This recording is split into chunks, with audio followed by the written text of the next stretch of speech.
we're now joined by our NASCAR Cup Series pole winner for tomorrow's race, Denny Hamlin, driving number 11, Joe Gibbs Racing Toyota. If you have a question for Denny, please raise your hand. We will get a microphone to you. Who would like to start us off? Well, while we wait for some questions, Denny, if you don't mind just taking us through your lap out there and what you learned for tomorrow. Yeah, I felt pretty good about it all day. It seems like we definitely have fixed some of the things that we weren't very good with last year. Even during practice, during the race, we just felt kind of a terminal issue with the car we couldn't quite get fixed. And it seems like, that was an emphasis that we really worked on coming back here. And all day today, that was the least of my problems. So I definitely feel pretty good about it. And certainly we're going to work on it overnight, make it a little bit better. And I feel pretty confident, tomorrow we'll be in contention. Okay, we'll go to Holly, and then Lee, and then Bob. Hi, Denny. Holly Kane with the NASCAR Wire Service. Beyond the obvious, it's always good to start from pole position. Does that carry any extra weight here at Nashville? Is it even more important to be where you are?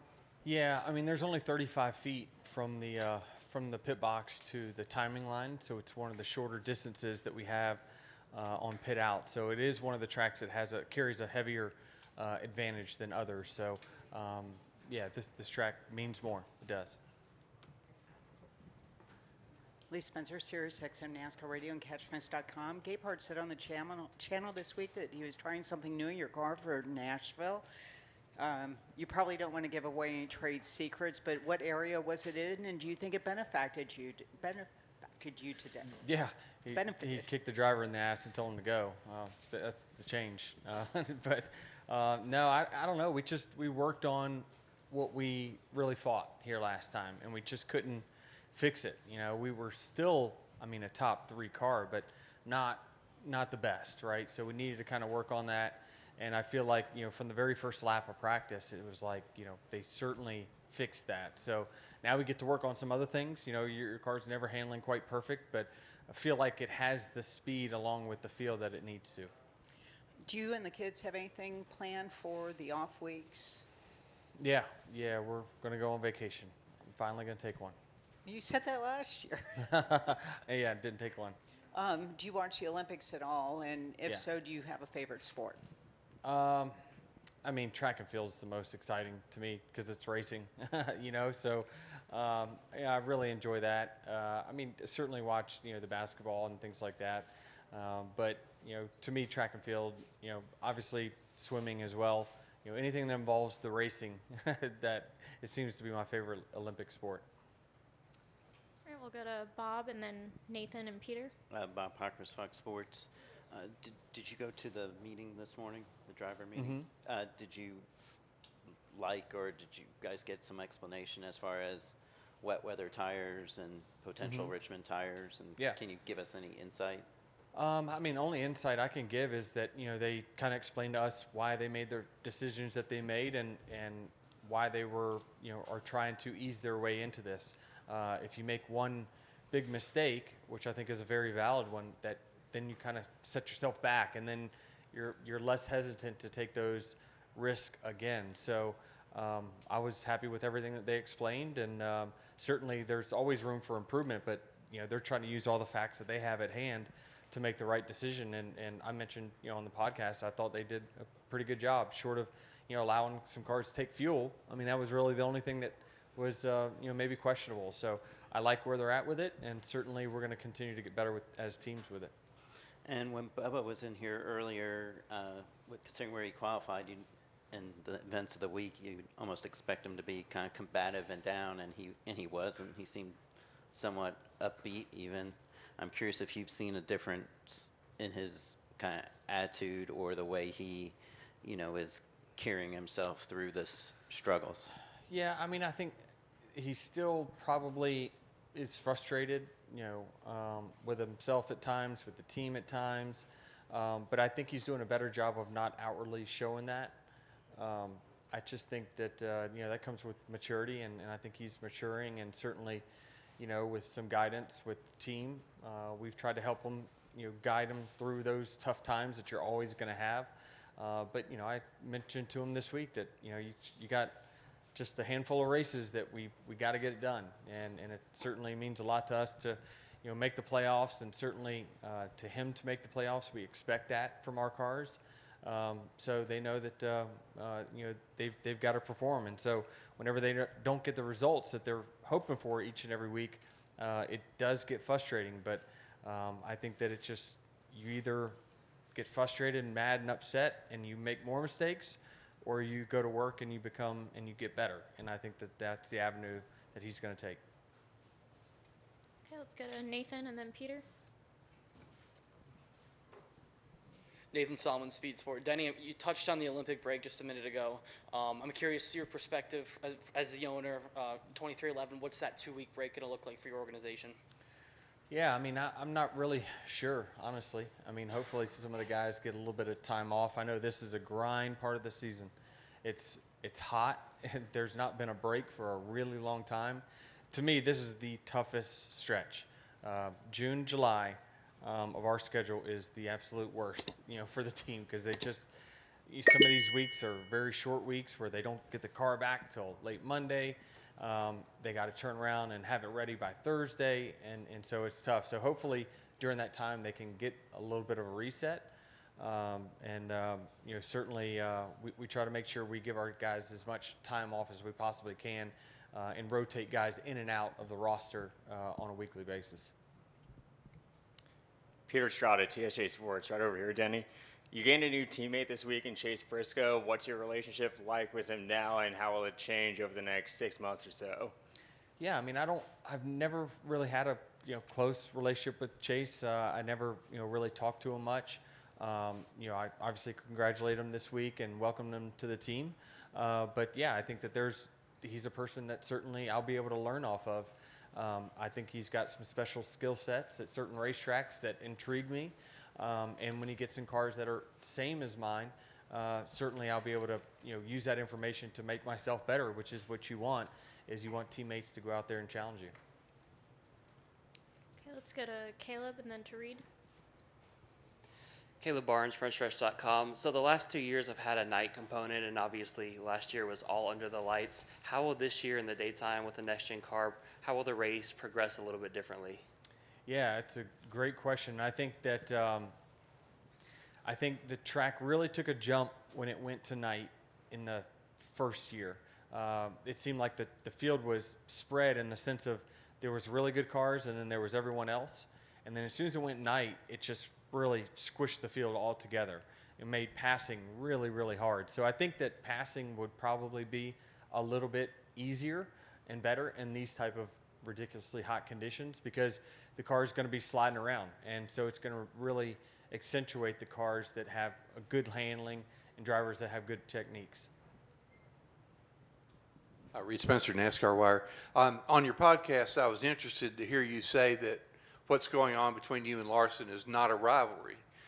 Yet you're not willing to give each other an inch, and you run each other to the wall, and Yeah. there has been contact, over the last few weeks. I concede you were correct. So if that doesn't constitute a rivalry, what does? Yeah, I don't know. I just think that there's different ones for sure, but I think that there's rivalries that come from drivers that probably don't respect each other, and certainly they have a lot of speed, but they don't like each other. They deliberately run into each other.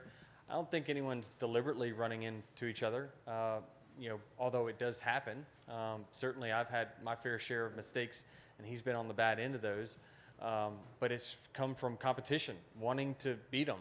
He's one of the guys that, it's hard to say not one of the best of our sport, if not the best. So I challenge myself more when I get to race with him, and it does happen often. It does happen towards the front more times than not.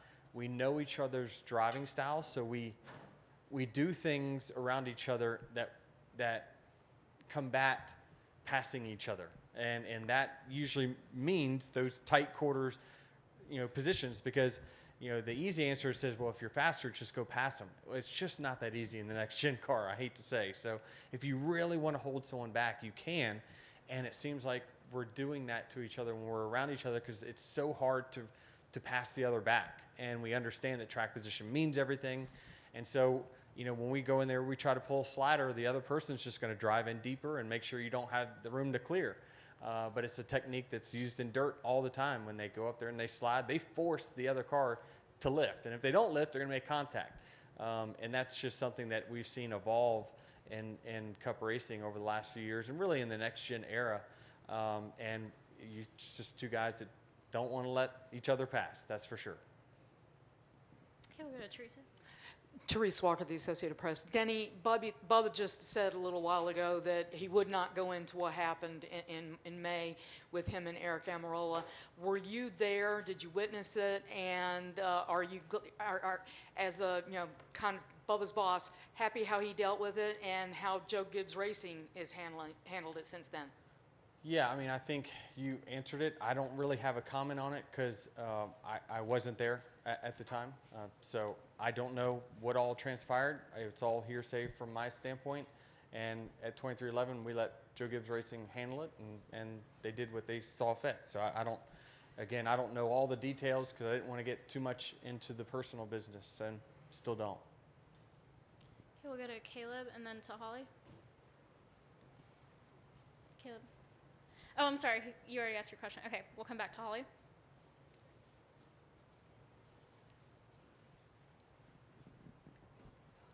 Hey, Denny, I just have a quick question. You kind of alluded to the heat.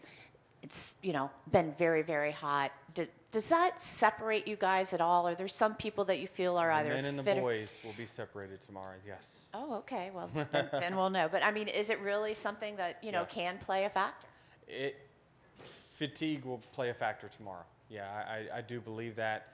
I mean, certainly everyone's doing everything they can to hydrate themselves, but still some people take heat better than others. And so I think that anytime that's a factor, it has to weigh on you some way, shape, or form. So certainly it will be a factor. How big of a factor, I'm not sure.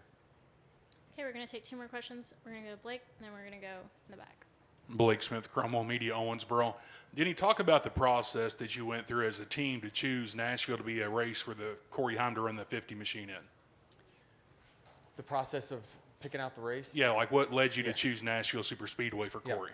A lot of it had to do with scheduling of engines from Toyota. They've only got a certain amount of capacity and a certain amount of engines sets that they have, and so timing it out through when our other third car races were, when Jimmy was running, because 2311 and Legacy have kind of a joint pit crew, development pit crew as well. So spacing it out to where it wasn't a crazy stress on the shop was the biggest reason why. And we also looked at tracks that, okay, which tracks have the most pit stops? Where are pit stops the most important? Where is track position the most important? Where are the most passes? And if you want to let someone's skill set show, we picked a track that we feel like you can pass, and if you are good, you can make your way to the front, and you won't be held back by any of the outside factors. So that was one of the, we kind of ranked them all in that order, and we landed right here. And you made the comment on the podcast that if Martin wants to drive at Daytona, you've got a car ready for him. Any discussions on that? Yeah, they're ongoing and progressing, and we'll cross that bridge when we get there. But we're trying to plan for whatever the future might hold, and certainly I would be honored to field a car for Martin whenever he chooses to race. Thank you. Good luck this weekend. Jonathan Howard on 3.com. Over here, Danny. Too. Yep, sorry. That's all right. Between Dover and Gateway, this 11 team seemed like the best team in the Cup Series. And the last three races have kind of brought the team back down to earth. Has there been any change in your preparation, or has it just been sticking to what you guys have been doing and hoping that it comes out on the right side?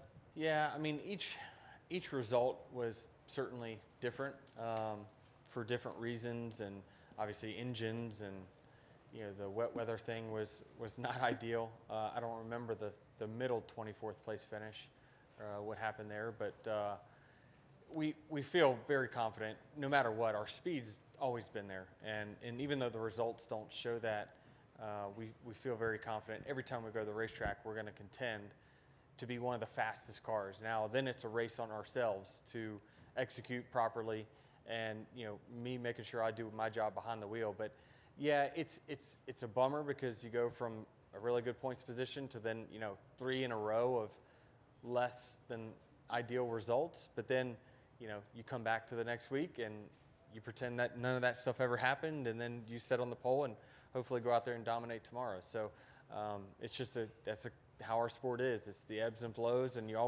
every team has these swells of performance that they don't get the results that they deserve.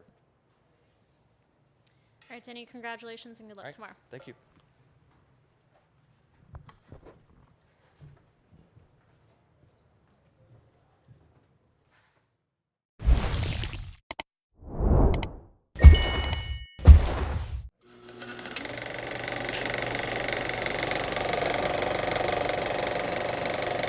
All right, there's the checkered flag. Great job, driver.